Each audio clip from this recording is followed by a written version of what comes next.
ইতালির মুজিব সৈনিকরা হটাও ইউনুস বাঁচাও দেশ শেখ হাসিনার নির্দেশ এই ধরনের বক্তব্য দিয়ে তাকে ধাওয়া করেছিলেন। দর্শক, এই মুহূর্তে আমরা এখানে দেখতে পাচ্ছি ডক্টর ইউনুসের ইতালির হোটেলে কিন্তু আওয়ামী লীগ কর্মীরা ঘেরাও করে ফেলে এবং হোটেলে ঢুকে তাকে আক্রমণ করে আপনারা দেখতে পারবেন।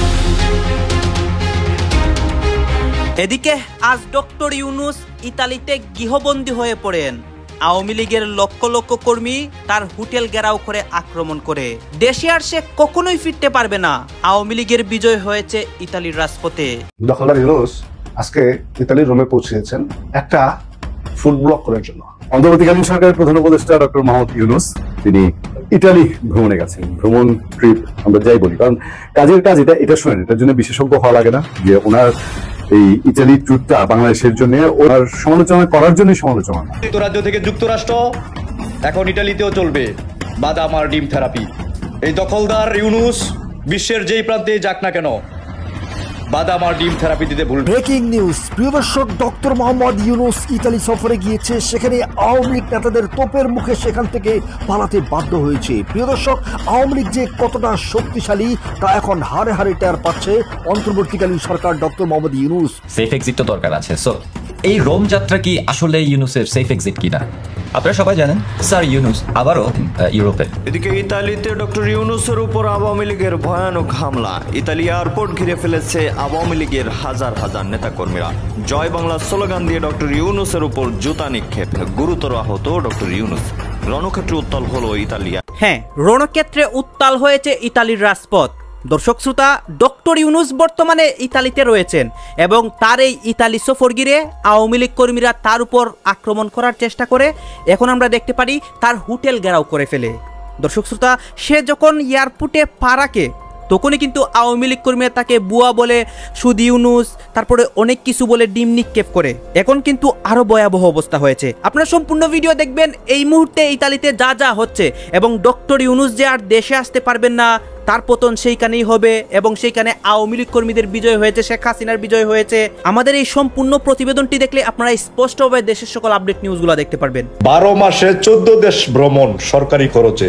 আমার জানা মতে বাংলাদেশের এমন কোন রাষ্ট্রপ্রধান এখনো পর্যন্ত এই সরকারি সুবিধা নিয়ে এরকম অনর্থক দেশ ভ্রমণ করতে দেখি নাই, যেটা এই সুদী মহাজনে করতেছে। এইগুলির তীব্র নিন্দা জানাই। দেশের মানুষ যেখানে খাবার পাইতেছে না, ভাত কাপড় পাইতেছে না, ব্যবসা বাণিজ্য অচল হয়ে গেছে, সেইখানে সে ওয়ার্ল্ড ফুড ফোরামে রুমে যায়। কিছুদিন আগে এক জায়গায় গেলা জাতিসংঘে, কি সিরা লই আইলা? দেশের মানুষ কি তোমার এই সকল এই নোবেল দিয়ে পানি খাইবো? সাজানো গুছানো একটা দেশ ধ্বংস করছো তুমি। আর ইতালি প্রবাসী বাংলাদেশি যারা আছে, মুজিবের সৈনিক, সবাই রেডি থাকেন। রুমে এই অবৈধ দখলদার ঠিক মতে বাদাম থেরাপি দেওয়া হোক। সে নাকি নোবেল বিজয়ী, যার লজ্জা শরম বলতে কিছু নাই। আপনারা জানেন ডক্টর ইউনুস এখন ইতালির রোমে অবস্থান করছেন। তিনি এয়ারপোর্টে পৌঁছানোর সাথে সাথে ইতালির মুজিব সৈনিকরা হটাও ইউনুস বাঁচাও দেশ শেখ হাসিনার নির্দেশ এই ধরনের বক্তব্য দিয়ে তাকে ধাওয়া করেছিলেন এবং উনি পেছনের গেট দিয়ে গোপনে হোটেলে চলে যান মাথা নিচু করে।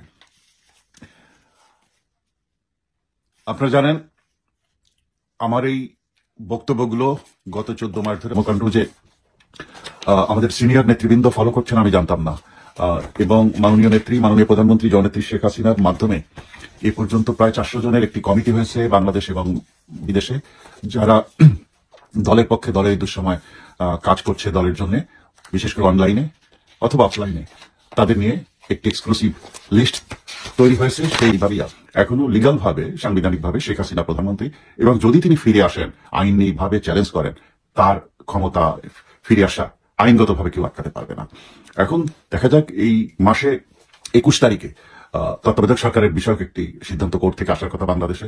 এছাড়া আর্মির ভিতরে যেসব গন্ডগোল শুরু হয়েছে, এ থেকে জরুরি অবস্থা জারি বা রাষ্ট্রপতির অধীনে আর্মি ব্যাক সিভিল গভর্নমেন্ট, ওই 111 এর মতো কিছু ঘটে। অন্তর্বর্তীকালীন সরকারের প্রধান উপদেষ্টা ডক্টর মোহাম্মদ ইউনুস তিনি এবার ইতালি ভ্রমণে গেছেন। ভ্রমণ ট্রিপ আমরা যাই বলি, কারণ কাজের কাজ এটা শোনেন, এটার জন্য বিশেষজ্ঞ হওয়া লাগে না। যে ওনার এই ইতালি ট্যুরটা বাংলাদেশের জন্য ওই ইংল্যান্ড, মালয়েশিয়া, তারপর আপনার ব্যাংকক বা হচ্ছে ব্রিটেন ট্যুরের মতন একটা ঘোরার রান্না হবে। ঘুরে আনতে হবে কেন বলছি, এটা আমাদের মন করার কথা না, ওনার সমালোচনা করার জন্যই সমালোচনা না। উনি গেছেনই এই এরকম একটা কিছু একটা ইভেন্টে, মানে একজন রাষ্ট্রপ্রধান তিনি ইভেন্টে গেছেন। আমি বলেছি যে উনি যে একটা কিনোট পেপার প্রেজেন্ট করবেন, এই কিনোট পেপার প্রেজেন্ট উনার এটুক ছাড়া আর কয়জন ওখানে এই লেভেলের রাষ্ট্রপ্রধান উপস্থিত থাকেন আমি দেখবো। এটাই প্রধানমন্ত্রীর সঙ্গে তিনি মিটিং করবেন, একখানা মিটিং হয়েছে এই 1 মাস গিয়ে, তা মানে গত মাসটা পারবো না, গত মাসের শেষেই তো উনি গেলেন আমেরিকাতে জাতিসংঘ দপ্তরের তাদের একটা সাইডলাইন মিটিং হয়েছে। এমন কোন ইস্যু ইটালির সঙ্গে আমাদের এখন মানে উনি কি উদ্ধার করে আনবেন আবার ইটালি প্রধানমন্ত্রীর সঙ্গে, বলেন তো অনেক কিছু ব্যাপার, অনেক কিছু মালয়েশিয়া থেকে কত কিছু বলা হয়েছিল না, হ্যানকারেঙ্গা ত্যানকারেঙ্গা, পরে তো সবকিছু জিরো হয়েছে।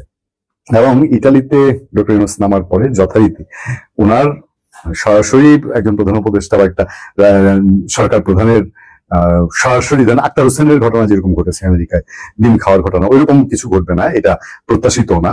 কিন্তু যে একটা প্রোটেস্ট, সেই প্রোটেস্টটা ইটালিতেও ছিল, এবং ইটালিতে প্রোটেস্টটা একেবারে যে ফেলায় দেয় উড়ায় দেখানো, ওইসব দেশে এইসব প্রোটেস্ট তো দেখে, ওইসব দেশের মানুষের দেখে। এখন আমি সবসময় বলি যে আমাদের দেশের রাজনীতি ওখানে নেওয়া উচিত না, কিন্তু উনার পেছনে উনি যে আওয়ামী লীগের পেছনে লেগেছে গত বছর খানিক, মানে ক্ষমতা নেওয়ার পর থেকে এখন ক্ষমতার শেষ মুহূর্ত পর্যন্ত ওনার এই দেশের মানুষের জন্য কি দিয়ে গেলেন এই হিসাব যেমন আমার জীবনে আমি মিলাতে পারবো কিনা জানি না, আর উনিও যাওয়ার সময় তো হিসাব এটা দিবেন না, ওনার দেওয়ার কোনো রাস্তা নেই। কিন্তু এই আওয়ামী লীগের পেছনে লাগাতার ধৈর্যের সাথে লেগে থাকা, এবং এখন পাল্টা আওয়ামী লীগ ওনার সাথে লাগাতার লেগে থাকা, ওনার সাথে সফর সঙ্গীদের মোটামুটি ঘুম হারাম করে দিল আমেরিকাতে আওয়ামী লীগের লোকজন। এখন ইটালি এয়ারপোর্টে হুলস্থুল কাণ্ড কারখানা, হুলস্থুল, ওখানে তারা প্রোটেস্ট করেছে, বিক্ষোভ করেছে। আমি জানি না ডক্টর ইউনূস ব্যাক করা পর্যন্ত সেখানে আর কি কি ঘটনা ঘটবে। মজার ব্যাপার হলো ডক্টর ইউনূস একটা কিনোট পেপার প্রেজেন্ট করবেন ওই ফাও এর সেই ইভেন্টটাতে, বিশ্ব খাদ্য সংস্থার সেই ইভেন্টে উনি একটা কিনোট পেপার প্রেজেন্ট করবেন। ওনার মতন বাংলাদেশের এই ক্রাইসিস টাইমের একজন সরকার প্রধানের এই কিনোট পেপারের জন্য দলবহর লটবহর নিয়ে ইটালিতে যাওয়ার কোনো রুমে যাওয়ার কোনো প্রয়োজনই ছিল না। উনি খুব ভালো লিখতে পারেন, ভালো বক্তৃতা দিতে পারেন, উনি খুব সুন্দর কথা বলেন, উনি ভার্চুয়ালি যুক্ত হতে পারতেন নাম্বার 1, নাম্বার 2 হচ্ছে কিনোট পেপারটা উনি অন্য কাউকে দিয়ে ওখানে প্রেজেন্ট করাতে পারতেন। ওনার কৃষি উপদেষ্টা আছেন, কৃষি সচিব আছেন, এই টাইপের কাউকে যদি উনি পাঠিয়ে দিতেন ওখানে, বহু ষোলকলা পূর্ণ হতো। কিন্তু উনি যখন যাবেন, যাওয়া মানেই তার সিকিউরিটি, তার ব্যক্তিগত স্টাফ এবং তার যে প্রেস উইং, আমেরিকায় গেছে 5 জন, এবার কয়জন। বাংলাদেশ আর্মির পচন অনেক আগে থেকে হচ্ছে। আজকে আমি একটা কথা বলতে চাই যে আলতামাস করিমের ব্যাপারে। আমি খুব আমার পুরো চাকরি জীবনে খুব একটা শর্ট পিরিয়ডের জন্য সেনা সদরে চাকরি করার সুযোগ হয়েছিল, এবং সে সময় আমি দেখেছি যে একটা পট পরিবর্তনের পরে কিভাবে অফিসাররা তাদের রং বদলিয়ে অথবা তাদের পদের সুযোগটা নিয়ে কিভাবে একে অপরকে ঘায়েল করতে থাকে। মানে ইট ইজ সো ডিসগাস্টিং। কি হচ্ছে না হচ্ছে এই গুজবে এখন কান দেওয়ার আমি মনে করি কোনো কারণ নাই, কারণ আমি জানি যে সেনাবাহিনী এমন একটা প্রতিষ্ঠান যারা মানে সেনাবাহিনীর যে কোর ভ্যালু, মূল্যবোধটা যদি ঠিক থাকে, তাহলে আমি বলবো যে সেনা প্রধানকে সেনাবাহিনীর প্রত্যেকটা সদস্যকে সহযোগিতা করার কথা, দেশের আইন কানুন মেনে উনি যে কার্যক্রম গ্রহণ করছেন তাকে হেল্প করার জন্য। এই অবস্থায় এই একজন অফিসারকে পালিয়ে গেল, এটা সেনা প্রধানের জন্য একটা অত্যন্ত বিব্রতকর একটা পরিস্থিতি। এবং আমি মনে করি সেনা প্রধানের এই সমস্ত চরিত্রকে বের করে, যারা এই অফিসারকে পালাতে সাহায্য করেছে, বের করে তাদের বিরুদ্ধে আগে প্রথম অ্যাকশন সেনা প্রধানেরই নেওয়া উচিত, সেনা প্রধানকে বিব্রত করার জন্য। সেনা প্রধান এখন একটা ইনস্টিটিউশন হিসেবে অনেক হাস্যকর একটা অবস্থায় পড়ে গেছেন আমি মনে করি এই পরিস্থিতি। এবং যে কোনো সেনা প্রধান যার নীতি নৈতিক ভ্যালু আছে, সে কোনোভাবেই এই পরিস্থিতিকে মেনে নিতে পারে না। সে যদি সিদ্ধান্ত নিয়ে থাকে যে দেশের আইন, এবং আজকে যা শুনলাম অ্যাডজুটেন্ট জেনারেল যেটা বললো যে সেনাবাহিনী দেশের আইনের প্রতি শ্রদ্ধাশীল এবং কোর্টের যে রায় হয়েছে কেউ বিচারের ঊর্ধ্বে নয়, এই কথাটা মনে রেখে তাদের উচিত ছিল সবকিছু সর্বতভাবে সহযোগিতা করা, যেটা তারা অলরেডি কমিট করেছে, তাদের অ্যাডজুটেন্ট জেনারেল বলেছে। এর মধ্যেও একজন সিনিয়র অফিসার কিভাবে দেশ থেকে পালিয়ে যায়, এটা আমার কাছে খুব মানে আশ্চর্য মনে হয়। এবং আমি মনে করি অফিসার হিসেবে সৈনিকদের কাছে আমাদের মুখ দেখানোর কোনো উপায় নাই। তারা, আমরা দেখেছি আমাদের পুরো চাকরি জীবনে যে সৈনিকরাই বিভিন্ন কারণে ইউনিট থেকে পালিয়ে যেত, আমরা কিন্তু কোনোদিন কোনো অফিসারকে পালিয়ে যেতে দেখি নাই। খুব রেয়ার, বাংলাদেশের সেনাবাহিনীতে সম্ভবত 1জন বা 2জন অফিসার তাও বিদেশে কোর্সে গিয়ে পালিয়ে গেছিল, এবং আমরা সবাই তাদেরকে মানে তাদের ব্যাপারে আমাদের মন্তব্য একেবারে এক বাক্যে যে এটা একটা অত্যন্ত গর্হিত কাজ এবং unofficer like behaviour. An officer is going to face the trial if he has been indicted, এবং তার এখান থেকে পিছু হটার কোনো সুযোগ নাই, বিকজ সবাই তার দিকে তাকিয়ে আছে সে আইনের প্রতি কতটুকু শ্রদ্ধাশীল। এবং এই ভ্যালুর প্রতি আমি বলবো তাকে লাথি মেরে আমাদের সেনাবাহিনীর সমস্ত সিনিয়র অফিসারদের মান ইজ্জতকে ধুলে লুটিয়ে দিয়ে এই অফিসারটা পালিয়ে গেছে। এর আগেও একজন লেফটেন্যান্ট জেনারেল পালিয়ে গেছে, সেও চাকরি থাকা অবস্থায়। ওইটা ছিল একটা সাংঘাতিক লজ্জাস্কর ব্যাপার। আমি মনে করি বাংলাদেশ সেনাবাহিনীর আর কোনো ফরমেশন কমান্ডার নো, সেই ওয়াজ লেফটেন্যান্ট জেনারেল। এর আগের যে প্রথম মুজিব যে পালিয়ে গেছে, আমি কবি সাহেবের কথা বলছি, কবি সাহেব মেজর জেনারেল। আমার বাংলাদেশের কোনো মেজর জেনারেল আর কোনো দরবারে তিনি কি আসলে দেশ থেকে পালিয়ে গেছে কিনা এবং কিভাবে পালিয়েছে এই পর্যন্ত আপনাদের কাছে কোনো সেরকম তথ্য আছে কিনা? না, আমাদের কাছে তথ্য নেই, কিন্তু অ্যাডজুটেন্ট জেনারেল নিজেই তো বললো যে একজন রিপোর্ট করে নাই এবং তাকে খুঁজে পাওয়া যাচ্ছে না। একটা মেজর জেনারেলকে খুঁজে পাওয়া যাচ্ছে না, একজন মেজর জেনারেলকে খুঁজে পাওয়া যায় না, সিম্পলি নট অ্যাকসেপ্টেড। বাংলাদেশ আর্মির পচন অনেক আগে থেকে হচ্ছে। আজকে আমি একটা কথা বলতে চাই যে আলতামাস করিমের ব্যাপারে। আমি খুব আমার পুরো চাকরি জীবনে খুব একটা শর্ট পিরিয়ডের জন্য সেনা সদরে চাকরি করার সুযোগ হয়েছিল, এবং সে সময় আমি দেখেছি যে একটা পট পরিবর্তনের পরে কিভাবে অফিসাররা তাদের রং বদলিয়ে অথবা তাদের পদের সুযোগটা নিয়ে কিভাবে একে অপরকে ঘায়েল করতে থাকে। মানে it is so disgusting to see that. এবং সেইটার ফলশ্রুতিতে বাংলাদেশ সেনাবাহিনীর কতগুলি মানে ব্রাইট চৌকুশ অফিসারকে বেছে বেছে এই বিডিআরে নেওয়া হয় পারপাসফুলি হত্যা করার জন্য। এই মুহূর্তে আপনাদের সামনে কথা বলতে এসেছি সেনাপ্রধানের সৌদি আরব সফর বাতিল, সফরে আসছেন ইন্ডিয়ান আর্মি, এই প্রসঙ্গটা নিয়ে আপনাদের সামনে এই মুহূর্তে কথা বলবো।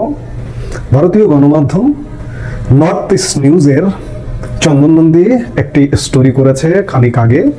তাতে যেটি জানা যাচ্ছে যে সেনাপ্রধান জেনারেল ওয়াকারুজ্জামানের 4 দিনের একটি সফর ছিল সৌদি আরবে, এবং এই সফরটি ইতিমধ্যে বাতিল করা হয়েছে বাংলাদেশের পরিবর্তিত উত্তপ্ত পরিস্থিতিতে। তার সফরের সেনাপ্রধানের সফরের লক্ষ্য ছিল সৌদি আরবে একটি স্থানে বাংলাদেশ সেনাবাহিনীর সদস্যদের মোতায়েন করার সম্ভাবনা অনুসন্ধান করা, মূলত যেখানে আগামী কয়েক মাসের মধ্যে মার্কিন সেনারা সেখান থেকে চলে যাবে।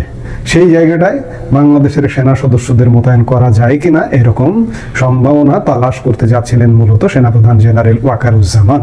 কিন্তু 14 জন বাংলাদেশি সেনা কর্মকর্তাকে নিয়ে বিশেষ করে আন্তর্জাতিক অপরাধ ট্রাইব্যুনাল থেকে ওয়ারেন্ট ইস্যুর পরে সহিংসতা শুরু হতে পারে বলে আশঙ্কা করে জেনারেল ওয়াকারুজ্জামান তার 14 অক্টোবর থেকে শুরু হওয়া 5 দিনের সৌদি আরব সফর বাতিল করেছেন।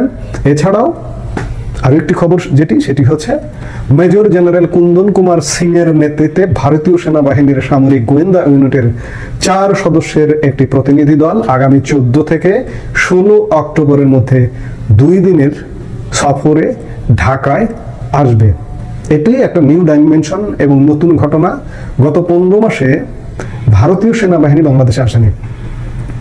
8 অগস্ট 2024 সালে ডক্টর ইউনূসের নেতৃত্বে অন্তর্বর্তীকালীন সরকার ঢাকায় দায়িত্ব গ্রহণের পর এটি হবে ভারতের গুরুত্বপূর্ণ কোনো সেনা ইউনিটের বড় সফর।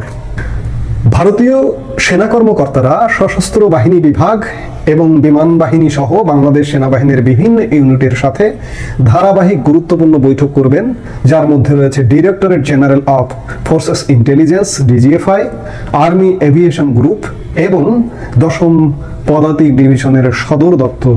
10ম পদাতিক কোথায়? কক্সবাজারের রামুতে। সেখানেও ভারতীয় সেনাবাহিনী বৈঠক করবেন। 8 অক্টোবর আন্তর্জাতিক অপরাধ ট্রাইব্যুনাল আইসিটি এক আদেশের পর জেনারেল জামানের নির্দেশে বাংলাদেশ সেনাবাহিনী 11 অক্টোবর 14 জন major general, brigadier, colonel, lieutenant colonel এবং মেজর পদমর্যাদার কর্মকর্তাকে হেফাজতে নেয়। একজন কর্মকর্তা মেজর জেনারেল কবির আহমেদকে গ্রেপ্তার এড়িয়ে পালিয়ে যাওয়ার সন্দেহ করা হচ্ছে। আইসিটি আদেশ সেনাবাহিনীর প্রতিষ্ঠান বিশেষ করে অফিসার কোরকে ক্ষুব্ধ করেছিল, যারা গ্রেপ্তারের বিষয়টি নিয়ে বিভক্ত ছিল। নর্থ ইস্ট নিউজ এটি বলছে, এখনো বিভক্ত আছে। 9 অক্টোবর 57 জন জেনারেলের এক সমাবেশে ক্ষোভ এবং হতাশা প্রকাশ করা হয়। তারা শেখ হাসিনার 15 বছরের প্রধানমন্ত্রীত্বের সময় জোরপূর্বক গুম, গোপন আটক এবং নির্যাতনের অভিযোগে অভিযুক্ত 24 জন অফিসারকে গ্রেপ্তারের কোনো পদক্ষেপের বিরোধিতা করেন। 57 জন অফিসারের কথা বলছে নর্থ ইস্ট নিউজ। জেনারেল জামান, যিনি এর আগে 12 থেকে 14 অক্টোবর নয়াদিল্লি সফরও বাতিল করেছিলেন, তিনি সৌদি আরবের গুরুত্বপূর্ণ সফরে না যাওয়ার সিদ্ধান্ত নেন। তিনি ঘটনা প্রবাহ সম্পর্কে এখন পর্যন্ত অনিশ্চিত। তিনি 10 অক্টোবর তার সৌদি সফর বাতিল করার সিদ্ধান্ত নেন।